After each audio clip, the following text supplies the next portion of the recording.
হরে কৃষ্ণ। সবাইকে নমস্কার এবং স্নেহ ভালোবাসা। আপনাদের কাছে আমি ছোট্ট একটি শিশু, আপনাদের টিপস বলবো। টিপসটি একটু মনোযোগকারী শোনুন এবং আমি একটি টিপস বলবো। মন্তব্য যদি হয় গোবিন্দর এই চরণ, তাহলে প্রতি নিঃশ্বাসে বড় ভগবান কৃষ্ণেরই স্মরণ। আমাদের তাহলে কাকে স্মরণ করতে হবে? আমাদের ভগবান শ্রীকৃষ্ণকে স্মরণ করতে হবে।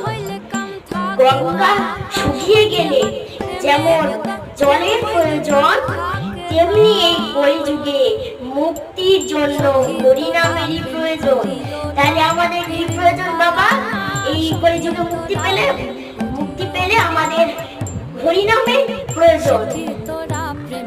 তুমি গর্ভে থাকলে কথা দিলে গাইবে হরিনাম, জন্মের পরে ভুলে গেলে